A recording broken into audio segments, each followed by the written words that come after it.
Orange County Registered Digital. Hello and welcome to the OCVarsity Girls Hoops Playoff Spectacular Preview Show. I think I got that one right this time. I'm your host, Jonathan Khamis, and I'm being joined by our girls beat writer, Mark Cooper. Mark, the girls playoffs are just a couple days away here, and we're going to start off with the Open Division. It's brand new this year, and we have a couple county heavyweights in it with Mater Dei and Troy High School, but one of those teams is playing sooner than the other. Yep, Troy has their first game this Saturday. They play against Canyon Springs of Moreno Valley. Troy is the 10 seed out of the 12 teams selected to the Open Division this year, while Mater Dei, the top seed, has a bye, which means they don't play until February 26th, which is 2 weeks from their last game of the regular season. Wow, that's a long time to wait for the Monarchs.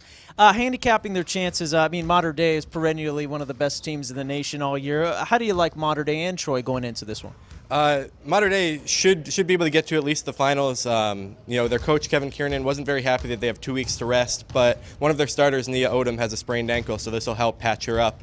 If they get to the finals, they'll likely run into Windward of Los Angeles or Long Beach Poly, who are two familiar opponents to them, and each of them could give them a close game. For Troy, they're a very young team. Their top 10 scorers are all underclassmen, but they're very good defensively. They haven't allowed more than 40 points in a game since the start of January.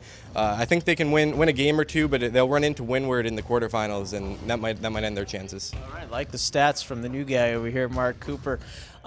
7 out of 12 teams in Division 1 AA are now in the Open Division, so that kind of opens things up for another county team, another county heavyweight, and that's Brea Olinda. Yep. The Open Division, moved the Mater Deis and the Troys and all these teams into a different division from Brea.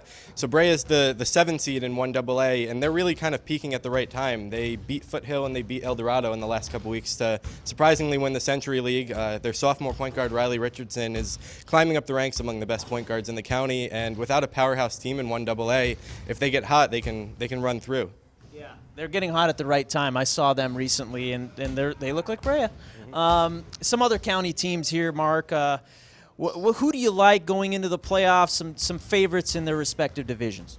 In Division 2AA, Foothill is the number 2 seed, and they have a ton of depth. They lost 2 close games to Brea, and either one of them could have gone Foothill's way, and they would have been sitting on top of the Century League.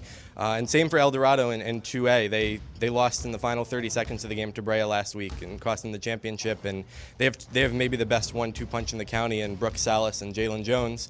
Down in 4AA, JSerra is the top seed in that division as a result of Windward moving up to the Open Division, and Coco Miller is scoring 24 points a game.